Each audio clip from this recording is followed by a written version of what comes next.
4000 kilometre हैं, 4000 kilometre China ने ले लिए हैं और हमारे फॉरेन सेक्रेटरी उनके एम्बेसडर के साथ केक काट रहे हैं। ऐसी कौन सी मजबूरी थी जब एक्साइज चीन का एरिया किसके समय वो चीन ने हथिया लिया? किसकी सरकार थी? कब हिंदू चीनी भाई भाई कहते रहे और पीठ पे छुरा घोंपने का काम किया था? किसकी सरकार थी? कौन वो नेता थे जो डोकलाम की घटना के समय चाइना के अधिकारियों के साथ चाइनीज सूप पीते रहे और सेना के जवानों के साथ जाकर खड़े नहीं हुए? डोकलाम की घटना के समय भी मुंह तोड़ जवाब दिया तो भारत की सेना के जवानों ने चीन के सैनिकों को दिया है। 1 इंच जमीन भी भारत की कोई नहीं हथिया पाया तो भारत की सेना ने वो करके दिखाया, तो मोदी सरकार में करके दिखाया है।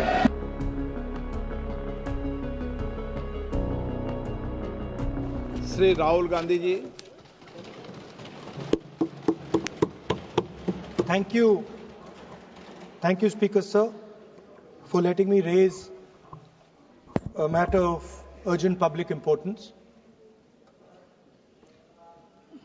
Speaker Sir, it's a known fact that China is sitting on 4,000 square kilometers of our territory. I was shocked some time back to see that our foreign secretary was cutting a cake with the Chinese ambassador.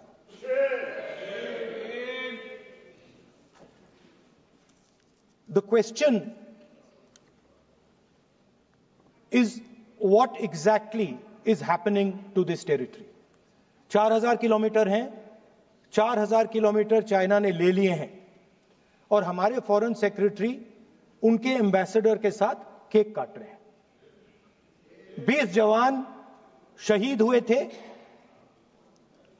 उनकी शहादत की celebration हो रही है cake काटकर। अब हम normalcy के खिलाफ नहीं हैं, मगर नॉर्मलसी से पहले स्टेटस को होना चाहिए। हमारी जमीन हमें वापस मिलनी चाहिए। We should get our land back. It has also come to my notice that the Prime Minister and the President have written to the Chinese. We are not finding out from our own people. It is the Chinese ambassador who is telling the people of India that the Prime Minister of India and the President of India have written to them. Foreign policy is about managing the external countries. You have given China 44,000 square kilometers of land. On the other side, our ally suddenly decides to impose tariffs on us, 26%, which is going to completely devastate our economy. Our auto industry, our pharmaceutical industry, they're all on the line. Agriculture. So I'm wondering, somebody once asked Indira Gandhi ji, in the matter of foreign policy, do you lean left or do you lean right? And Indira Gandhi ji answered, I don't lean left or right, I stand straight. I'm Indian and I stand straight. And the BJP and the RSS have a different philosophy. When asked, do you lean left or do you lean right? They say, no, we bow our head right in front of every foreigner that comes in front of us. Sir, this is something that is in their culture, it is in their history, we know that. But we would like an answer from the government of India. What are you doing about our land? And what are you going to do? What are you going to do about this tariff that our ally has imposed on us? Thank you. माननीय अध्यक्ष जी, एक महत्वपूर्ण विषय जो आपके माध्यम से मैं सदन में उठाना चाहता हूं।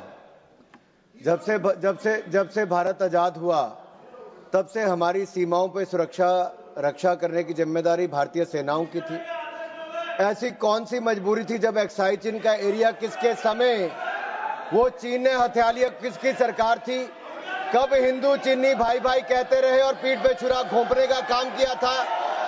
किसकी सरकार थी? कौन वो नेता थे जो डोकलाम की घटना के समय चाइना के अधिकारियों के साथ चाइनीज सूप पीते रहे और सेना के जवानों के साथ जाकर खड़े नहीं हुए? वो कौन सी फाउंडेशन है जिसके चाइना के अधिकारियों से पैसा लिया गया और आज तक जवाब नहीं दिया गया? क्या राजीव गांधी फाउंडेशन ने वो पैसा लिया था? तो क्यों पैसा लिया था? किस काम के लिए पैसा लिया था? आज मोदी जी की सरकार में हम ये कह सकते हैं, डोकलाम की घटना के समय भी मुंह तोड़ जवाब दिया तो भारत की सेना के जवानों ने चीन के सैनिकों को दिया है। प्रधानमंत्री जी स्वयं सीमा पर भी गए, सेना का मनोबल बढ़ाया। रक्षा मंत्री जी गए, 1 इंच जमीन भी भारत की कोई नहीं हथिया पाया तो भारत की सेना ने वो करके दिखाया, तो मोदी सरकार में करके दिखाया है। कुछ लोग चीन के साथ मिलकर झूठे आरोप लगाते हैं और अपनी राजनीतिक रोटियां सेकते हैं। ये केवल राजनीति करते हैं, इनको कुछ नहीं मिलने वाला। इनको जवाब देना होगा कि चाइना से राजीव गांधी फाउंडेशन ने पैसा क्यों लिया? साहब चंदन चौहान।